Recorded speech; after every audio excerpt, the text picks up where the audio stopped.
Bem-vindos à Geografia! Olá, meus alunos e minhas alunas do sexto ano. Sejam bem-vindos a mais um vídeo aula. Hoje nós vamos continuar falando ainda sobre a natureza e a sociedade.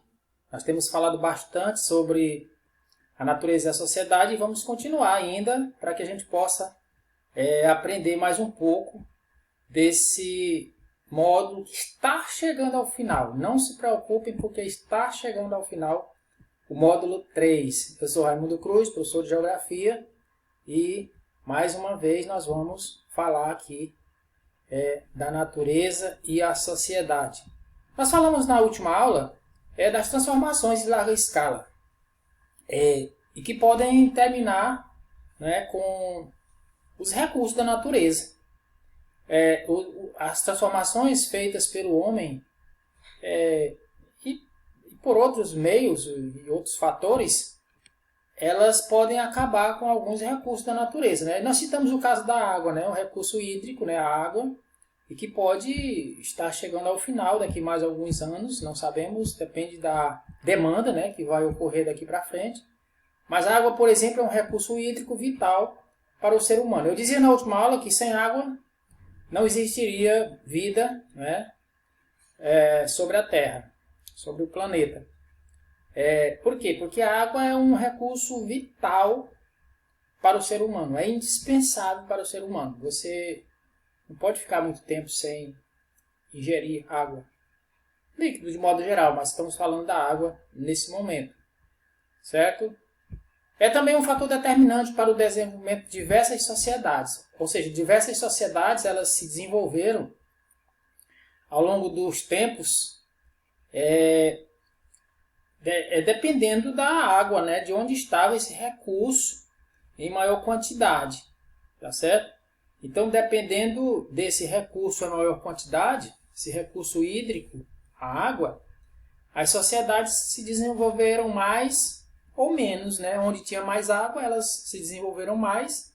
Onde tinha menos água, elas se desenvolveram menos. Até porque não poderiam ficar muito tempo num lugar que não tivesse muita água.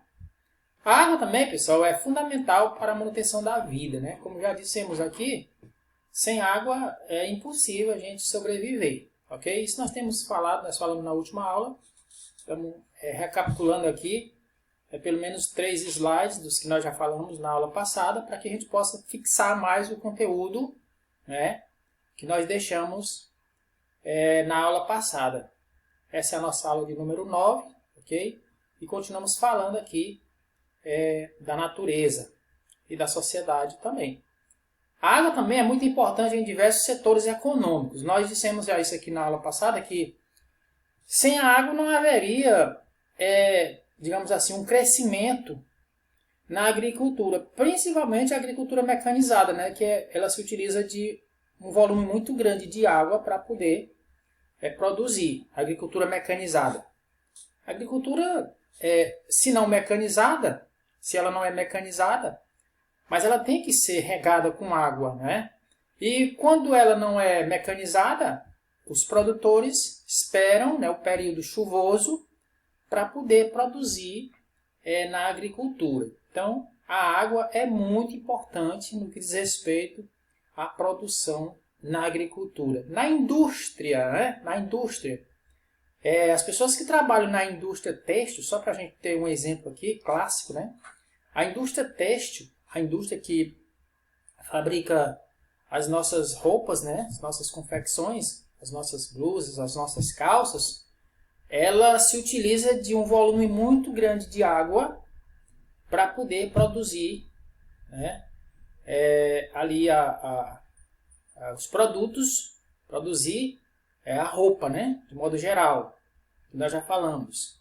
Então, sem água, é quase que impossível a produção na indústria, certo? Dependendo da indústria, pode-se utilizar mais ou menos água, mas tem que se utilizar água na indústria.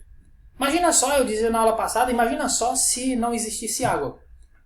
Nós não teríamos peixe automaticamente, O peixe se desenvolve, nasce, cresce dentro da água E se não tivesse a água, não teríamos peixe. Sinal, uma alimentação saudável e muito gostosa. Ok? E na pecuária, gente? Olha só, na pecuária. Você fala, professor, mas se na agricultura a gente não produziria se não tivesse água, na indústria a gente não fazia nada, mas na pecuária, não dá para se produzir sem água na pecuária? Como? Não tem como.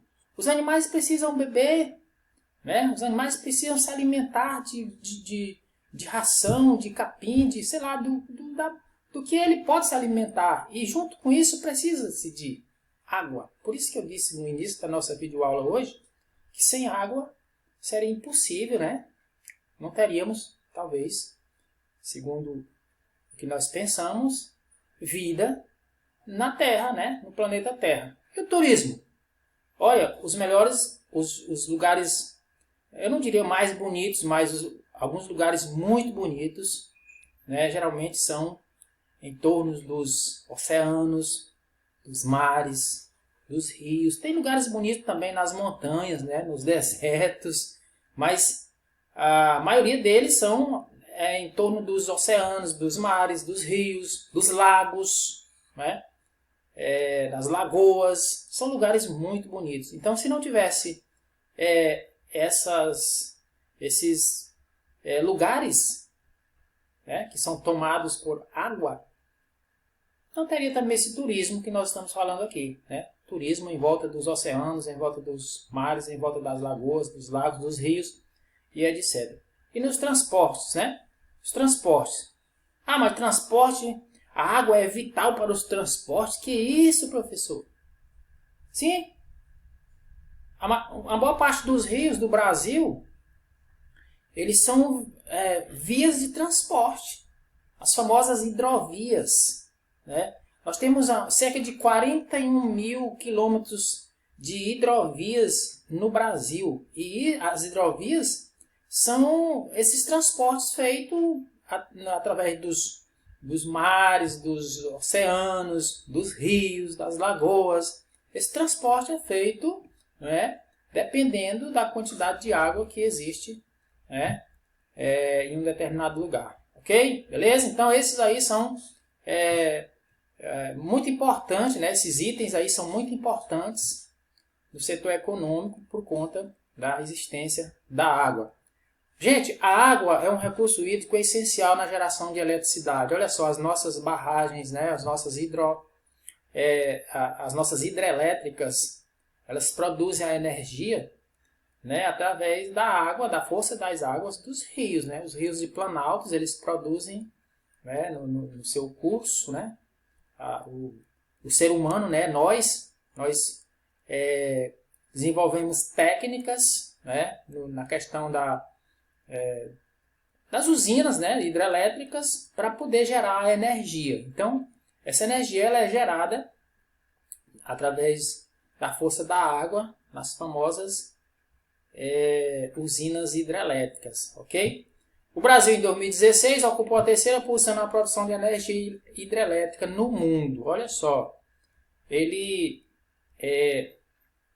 perdeu para a China e para o Canadá, que são naquela época, em 2016, eram os dois países que ocupavam o primeiro e o segundo lugar na questão de geração de energia elétrica, né? O Brasil até então tinha era a maior usina do mundo, né?